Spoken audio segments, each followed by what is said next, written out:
next presentation will be on the operating guidelines, if you like, the A to Z of if you want to deliver a PPP project in Gambia, how do we go about it, and what are we talking about?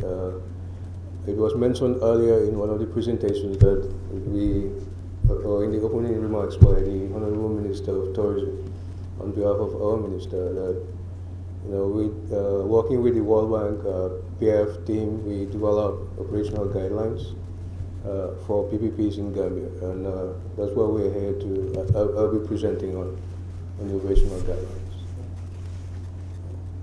Please. Okay, for your information, both the national policy, the priority projects, and the operational guidelines are printed, and you can have copies or take copies away with you. And should you need the soft copies, we can also make it available. The idea is for us to use these tools and implement our projects better. First, on the purpose, the operational guidelines provides implementing agencies and, like I said, the Directorate of Public-Private Partnership with a procedural framework and an analytical tool to enable them to assess whether the use of PPPs can develop the net benefits in a specific project. Again, the Honorable Minister made mention this morning that yes, PPPs does generate benefits, but these benefits are not spontaneous. They have to be actively pursued. How do we actively pursue these benefits? So the tool helps us to first assess whether the use of PPPs can deliver the benefits, the expected benefits, and how these benefits can be effectively achieved. And for your information, they are 100% in sync with the national policy for public-private partnerships in the Gambia. Broadly speaking, the guidelines apply to, can we move? Next one.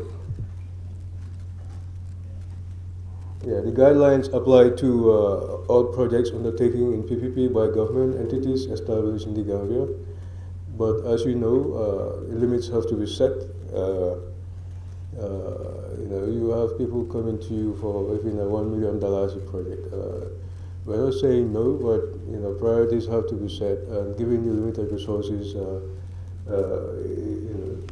the idea is this: any project which is less than $1 million, the contracting agency can even do the approvals. You don't have to pass through the, earlier Ms. Dahl presented the Cabinet Committee and the PPP Committee.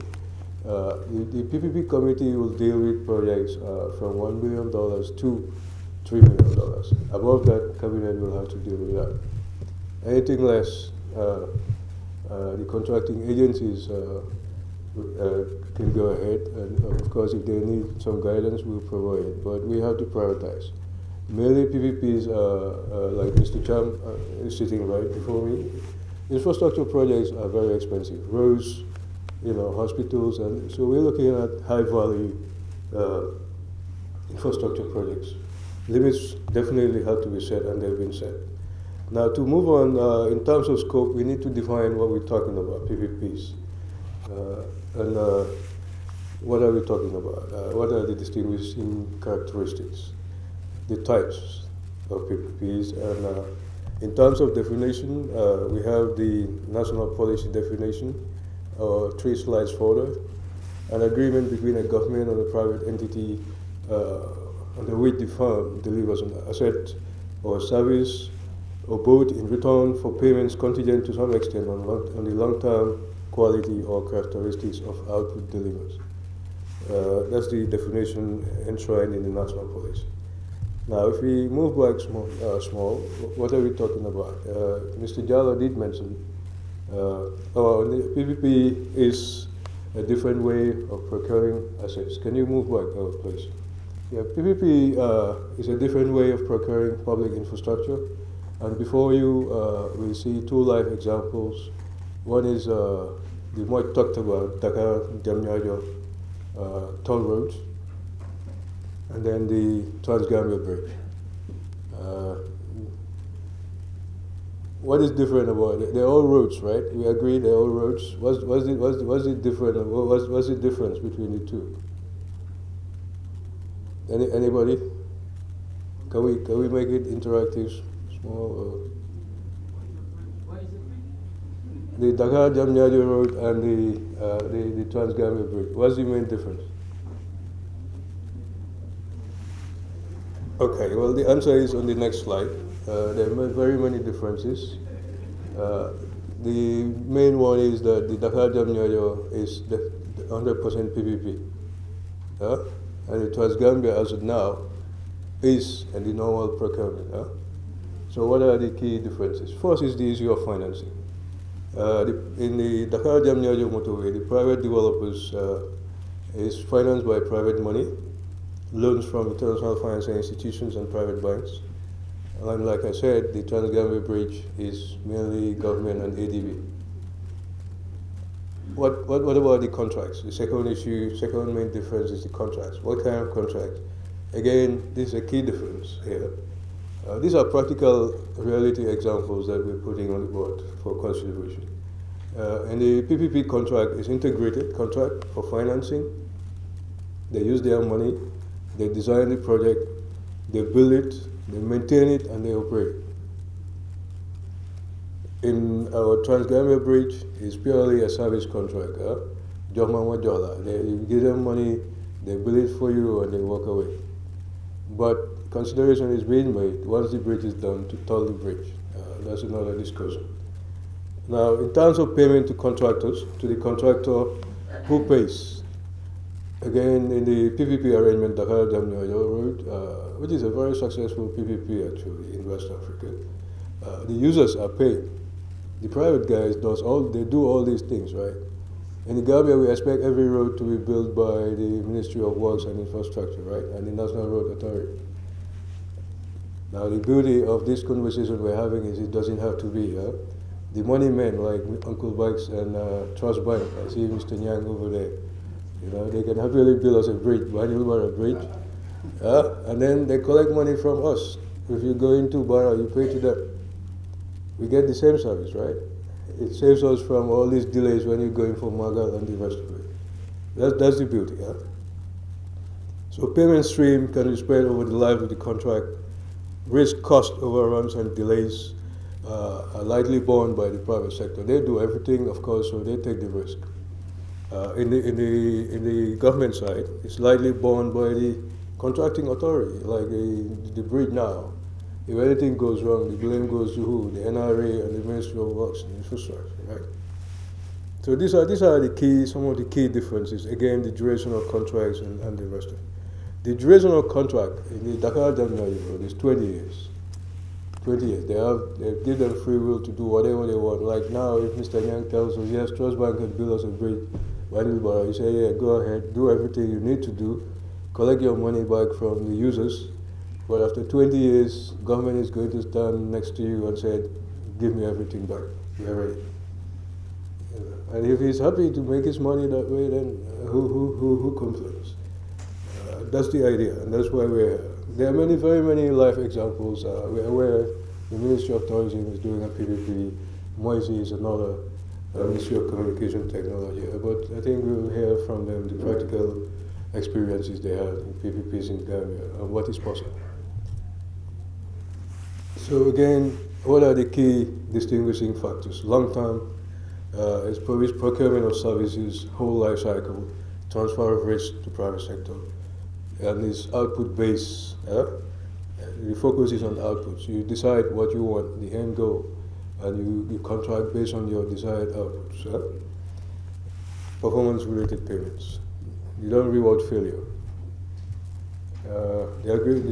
This has been talked about. What are the types? The types of PPP, it can be argued, is only limited by imagination. It's a marriage or it's a partnership. So how we partner, you can choose to marry, you can choose to have live together, you can choose to. There are many very different ways of partnering. But broadly speaking, there are two key characteristics that determine the type. One is on who pays. It's very important. You're investing funds. Mr. Uncle Bucks would tell you they're focusing on returns. Returns. What is the return? So who pays? And second key issue is the extent of private sector investment. those two variables. So you find on the vertical axis the who pays, and on the top horizontal axis the extent of private sector investment. If the private sector investment is very large and the contracting authority pays, that's what you have called the DBFMO, design, finance, manage, or operate type of contract. If the private sector investment is very large and it's the private users that pay, that's the concession. That's exactly what we talked about the Dakar Gemini. And similarly, if the private investment is limited and contracting authority pays, then we call that what? Management contract. If the private investment is limited, not too much, limited means not too much, and then the private users pay, then we call it operating concession. Now, real life examples, BOT concessions are very many. This is just a few. This is an example in Vietnam on an IPPP, independent power producer. A power producer, operator finances, construct and operate 700 megawatt gas-fired combined cycle power plant. I think if Gambia has 700 megawatts, we will be exporting energy to our neighbors now. So this is just one company doing this. It's very possible. The idea is because you don't have money in your pocket doesn't mean you don't have a road or a hospital to ride on or to go to. In this new concept, that's the beauty of partnering. Again, this is an example in Morocco on port terminal concession. But we will not elaborate more. I think the local practical examples that we will hear later in the afternoon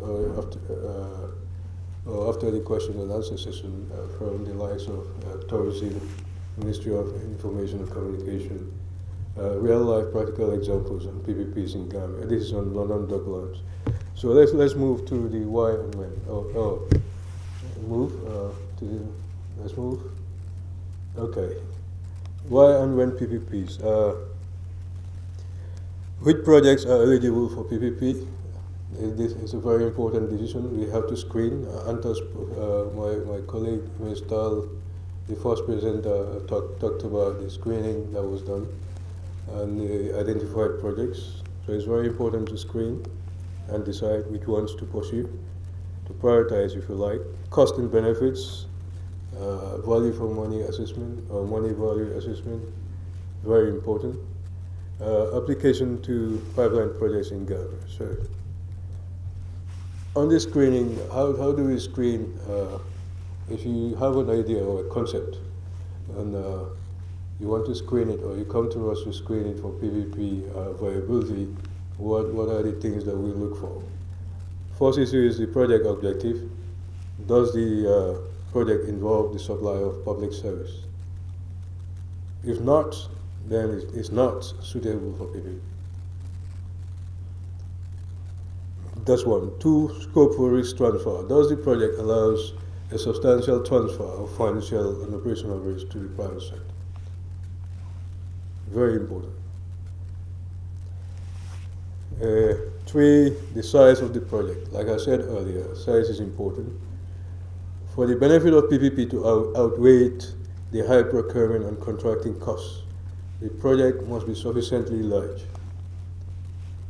And we're proposing, like I mentioned earlier, 3 million is for anything above $3 million US goes to the cabinet. But what is investment value of $10 million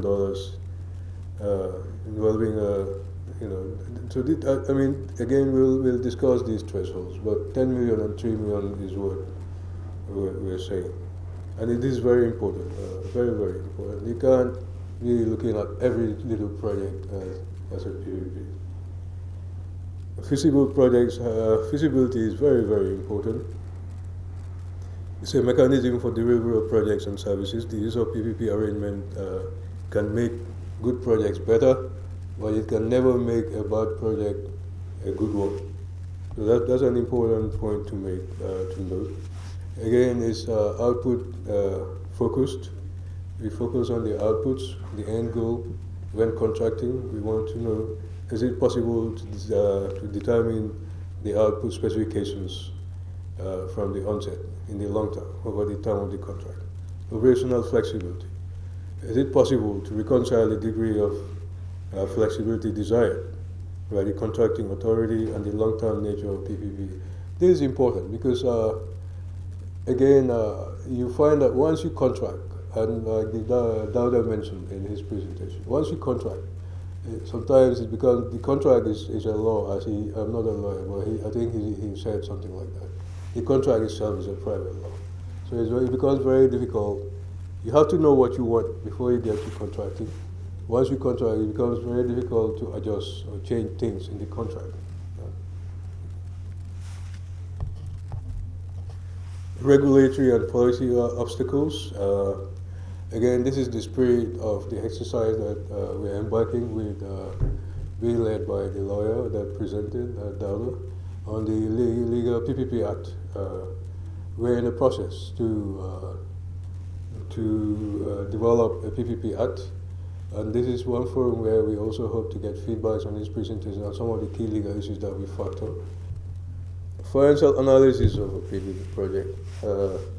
Main focus is to make sure the project is affordable. Very important. If it is not affordable, then why bother? And the financing for the project is in place. Many a time you'll have people with ideas but no money, the financing. So if the financing is not in place, there is no need to move ahead. The business case, it has to be justified. And what are we talking about when we say the business case has to be justified? There is a need to model the cash flows of the private contractor. Modeling means government would have to put itself in the private operator's shoes, and to use that as a benchmark to negotiate. Because otherwise, what are you negotiating with? You don't really know. It's all about risk. And somebody told me once, he said, risk is everywhere. I don't know if the IMF believes so. We're also blessed to have the IMF restaurant with us for the benefit of those that don't know Gaston. But everybody knows Gaston, actually. Gaston, you're most welcome. Risk is everywhere. In the contract, in the PPP contract, in all the contracts that you see in this diagram. How many contracts? You see at least 3. So that's where the risks lie, really. But the issue is the risk has to be managed by the party that's best placed to deal with that risk. And that's one of the reasons why we have a legal advisor also. For the first time, the Ministry of Finance, with the advent of the PPP Directorate, now has a legal advisor. And I think one wise man advised that I think all government departments indeed actually need a legal advisor. But again, that's another question. So let's move on now. Procurement and contracting, project cycle, and unsolicited proposals.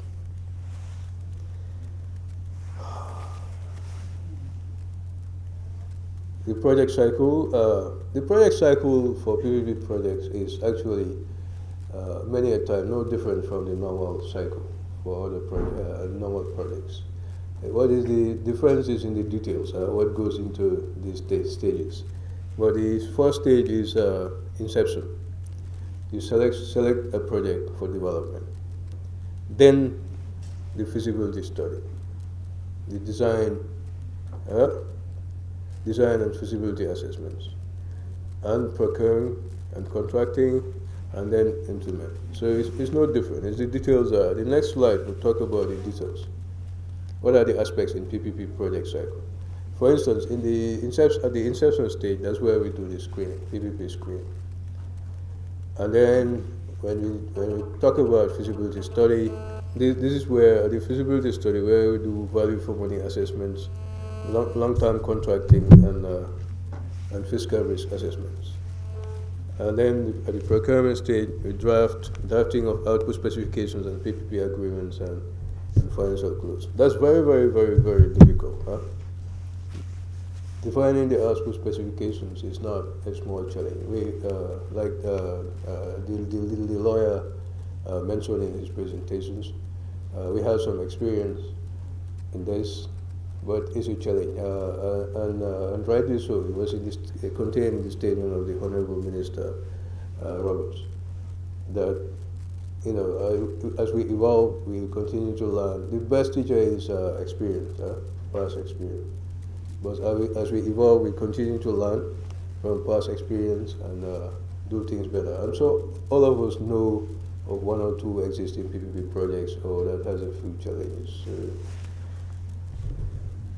Okay, and that's on procuring, and then implementation, the long-term contract management, also very important. Okay. At the inception, there are steps to follow. First, the MDA, relevant MDA, identifies a project that it wishes to realize in response to a social need. The need has to be there. Anta make mention that the need has to be there, and also it has to be in sync with our national development priorities. Later on, we'll have a presentation from the Director of Development Planning, Mr. Fadeno, is with us. So that need has to be established, and it has to also come from the MDA. Decides to undertake a feasibility study of the project and secures funding for the hiring of a feasibility study consultant. Actually, we've been going the extra mile at the Ministry of Finance, or PPP Directorate, to secure the funding for some of these projects that we identified, for instance, by NAWIC and some of the other players. Again, they decide to consider a PPP for the realization of the project, submit a project brief to the PPP Directorate, Ministry of Finance, and request to register the project as a potential PPP project. These are the steps. Now, at our end, what do? We will then examine the eligibility of the project for implementation under PPP, and then we enter the project into the PPP project database with the status feasibility study. That is at the inception stage. Now then, at the feasibility stage, remember we said you have inception, feasibility, procuring, and then implementing. So at the feasibility stage, what happens? The MDA, again, selects a feasibility study consultant, possibly combined with transaction advisory mandate. In our experience, sometimes you find consultants are very expensive, actually. I see some of them are with us. I will not mention names, but they charge very high fees. That us in the public sector, we are not used to those figures. Because of maybe our salary levels, but they're not cheap. And sometimes what we find, like a practical example is one of the renewable energy projects. We really did struggle to get the consultant to agree to do both the feasibility study and the advisory mandate for the procurement. So they rather separate it and charge two different fees. That's how they like to do it. So then it supervises the execution of the feasibility study. That's the responsibility of the MDA, possibly divided into two stages. Pre-feasibility. In the Gambia, given our size, in more developed countries, usually, and also even here, depending on the size of the project, you might need to have both a pre-feasibility and a full feasibility. But if it is a $10 million project, then it can just be one feasibility study, which includes, in the case of a potential PPP project, an analysis of PPP structure, including value for money and viability gaps. Okay, so the steps are detailed in the operating guidelines. I don't want to bore you more, but these steps, and they're all well defined on what to do. Let's get to the next slide. Procuring and contracting, what happens? The procuring authority selects a transaction advisor if not included in the work, designs procurement process, prepares bidding document. All these things are supposed to be done by the procuring authority, the MDA, but with our help, with our assistance. So you find that us PPP unit assists procuring authority with the drafting of the terms of reference, which we have done for a couple of ministries and departments, the evaluation of the bids for the candidate transaction advisors, the supervision of work of the transaction advisors, evaluates the bids, documents, and advise the PPP committee. So all these steps, like I said, are well defined in the, I encourage all of you to at least go home with a copy of the operating guidelines. If you like, it is the A to Z on PPPs in Gambia. If you want to implement a PPP today in Gambia, everything you need to know on what are the procedures, what are the operational guidelines is in there. So on the objectives of procurement strategy, the objective is to create value for money through competition. But competition is when there is enough market appetite. If there is not enough market appetite and only one interested bidder, then there is no, you cannot have a competitive tender. Conditions for competitive tender procedure.